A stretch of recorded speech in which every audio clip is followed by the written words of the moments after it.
"Can I have $1 from you, sir?" a tattered-looking man asked with a desperate look at JD Vance.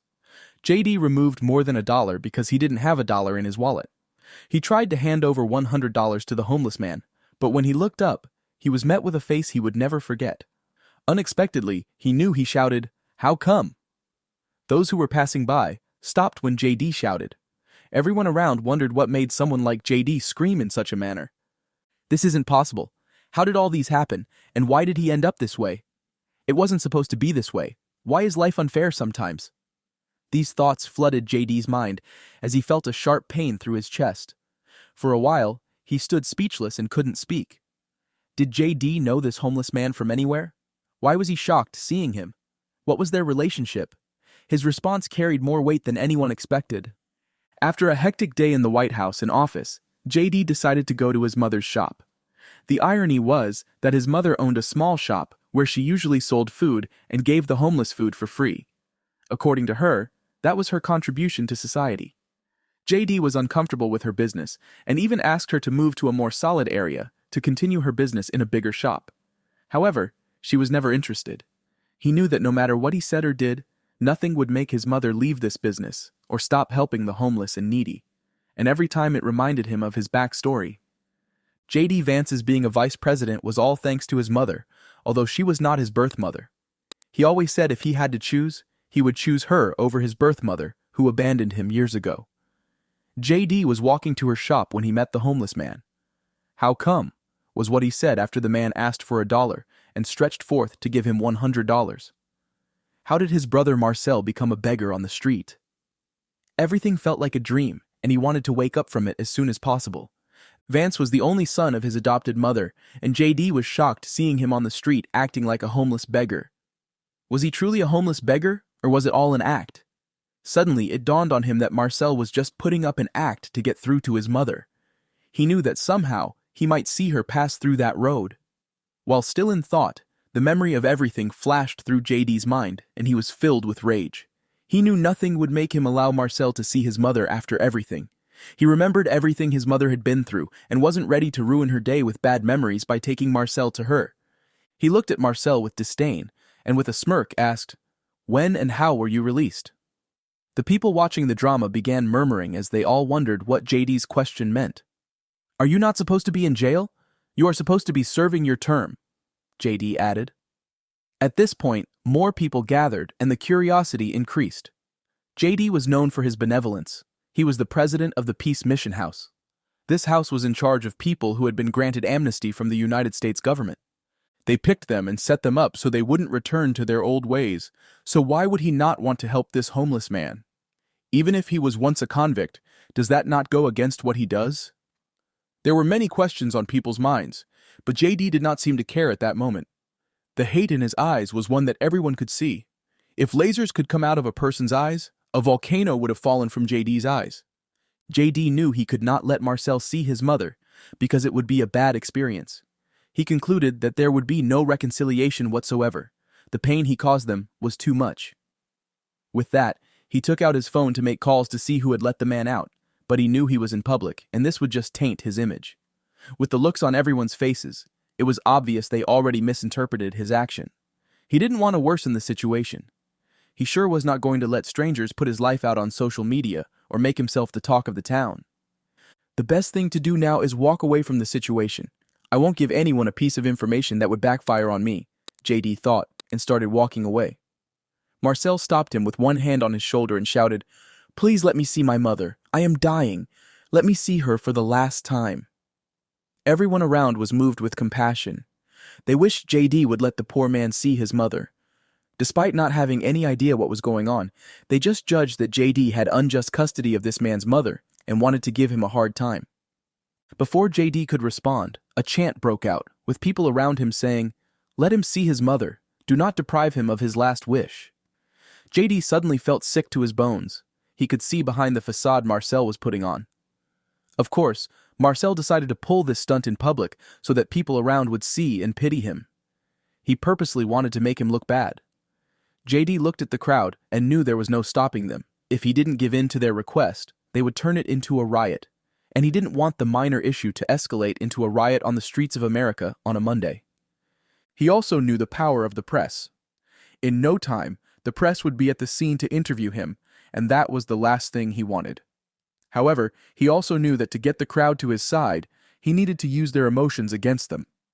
With a swift move, JD hugged Marcel and said, "I'm sorry for being so hard on you. I should have acted better and been more mature." He twisted all he said earlier about JD serving a jail term and made the crowd believe a different story. He wasn't sure if the plan would work, but surprisingly, it did. JD then ushered Marcel into his car, and they drove a distance out of sight from where the crowd was gathering. When he was sure the environment was clear, he stopped the car and asked Marcel to get out.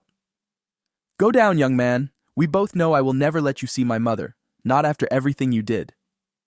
Surprisingly, with a smirk, Marcel said, "I will go to the media and let everyone know how you embarrassed me. I have videos of what just transpired and recordings of everything you said just now." At this point, JD knew he had put himself in a tight situation and wasn't sure of a way out. The look in JD's eyes spelled hate in every sphere. He wanted nothing to do with Marcel and never knew he would stop Marcel from meeting his mother one day. Looking at Marcel, he knew he was up to something, but he couldn't pinpoint it. What happened between the two brothers that tore them apart, and how did Marcel end up in jail and now out? A crying child was the last thing Monica expected to hear in this street. Guns, yes, a lifeless body, occasionally, a fetus, on the street was a normal thing. However, a life baby was never seen on the streets before. This street was known for its notorious gang activity, and Monica knew that. While coming home after a long day of working at the bar downtown, Monica heard the cry of a baby, and knew it was either dumped there to die or to be picked, and she knew she could not watch the child die. She picked up the child and saw the baby's shining blue eyes, but that did not move her. It was the fact that immediately she picked him up, he started smiling.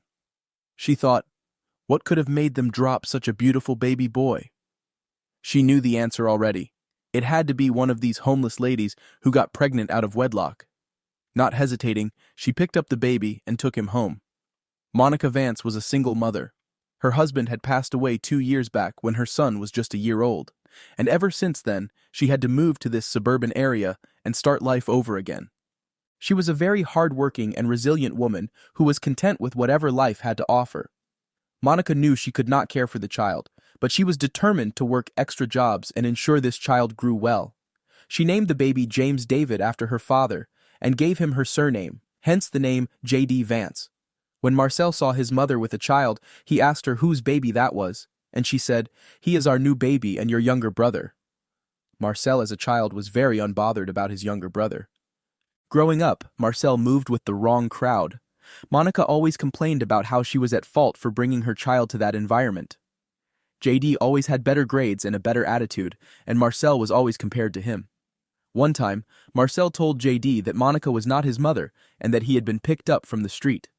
Monica found out, and after a long conversation full of tears, JD was able to calm down and accept the fact that he was adopted, even though Monica never showed it. This made him stay clear about Marcel. Although to everyone they were brothers, they never behaved like it. JD received praise, and Marcel was the bad egg, but Monica still loved them equally. When JD was 20, he received a scholarship to study law and went to the University of Berkeley. Although JD took extra jobs in school and did not rely on Monica for his daily allowance, he made it a habit to send money to her every time he received his pay. A year later, when the storms began, Monica's health began to fail. That was when he discovered Marcel had not been home for months. Their mother was always worried about Marcel, and gradually her health was affected. JD managed to get her back on her feet, and she started working again, even though he advised her not to.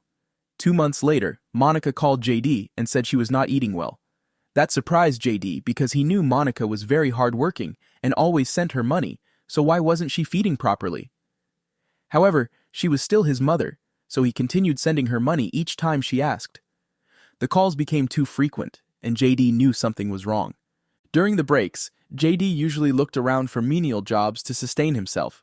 However, this time he decided to go home and see his mother as he was uncomfortable with her unusual calls for money. On getting home, he met Marcel, who looked like he had been beaten up badly, and Monica, who looked very slim. He knew that she didn't lie about not feeding well. He asked her what was wrong, looking at Marcel with anger. After all the explanations, he discovered that Marcel had gotten involved with the wrong company and had a huge debt. To clear Marcel's debt, their mother sold all she had to save Marcel from the hands of the thugs. JD was angry. He almost started a fight with Marcel, but Monica stood in the way, telling him to consider her his mother. After the back and forth, they all put their heads together and find a way to pay Marcel's debt. Marcel said he had changed and would get a job to pay all of them back, but did he? Things were getting better, and it felt like Marcel's debt was a one-time thing. He started working and taking care of the family. The two brothers joined forces and got their mother a shop where she started selling food. Most of the time, she gave out food to the homeless, hence having no profit, but she was comfortable with what she was doing.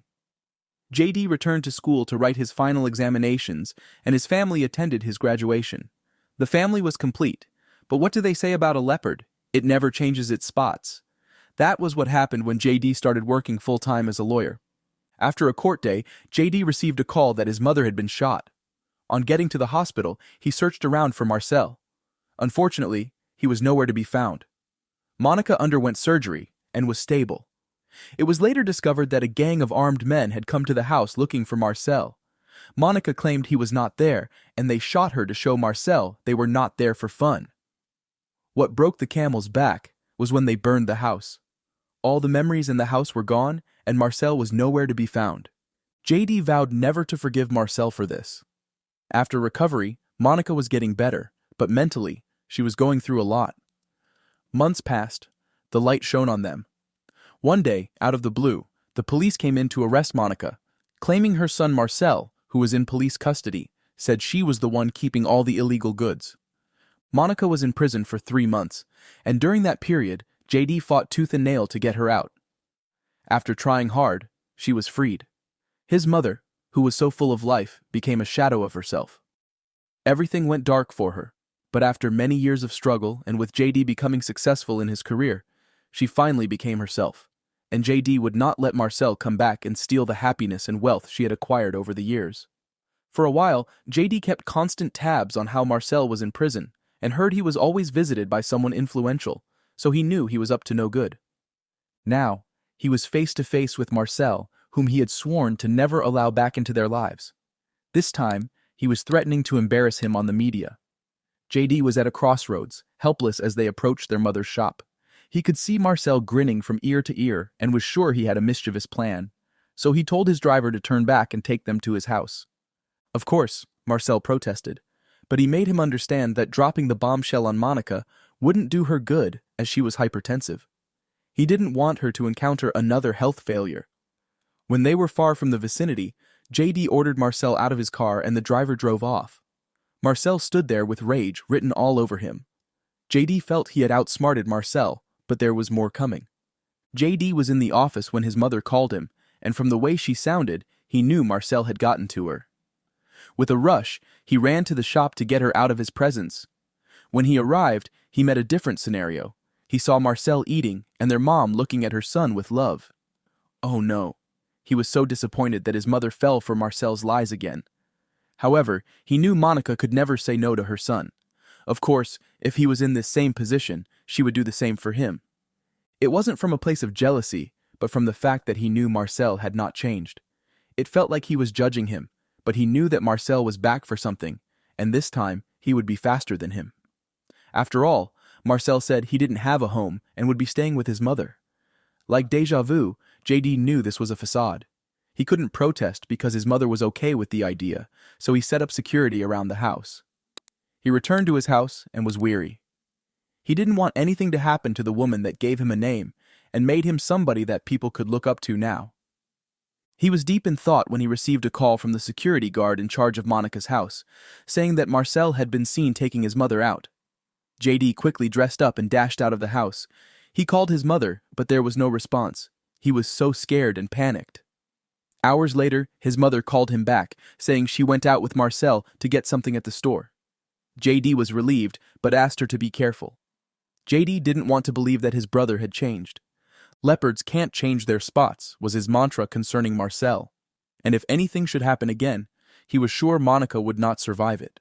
He was skeptical about making Marcel a deal of leaving town and not coming back, but he knew Marcel would rat him out to their mother, and she wouldn't be happy with it. He wanted to be sure Marcel was finally out of that lifestyle and was now completely changed. What bothered JD from the first day was that Marcel was wearing a Patek wristwatch, so what made him look up when he first thought Marcel was a homeless man was the watch on his hand that cost $3 million. How Marcel got that watch was one of his major problems. The Patek watch was a limited edition, which meant only a few people had it. So JD launched an investigation to find out those who had the other wristwatches and how Marcel was connected to them. He knew somebody took Marcel out of jail because his term was incomplete. When the investigation was over, JD was shocked with what he got. He truly wished he was wrong, but he wasn't.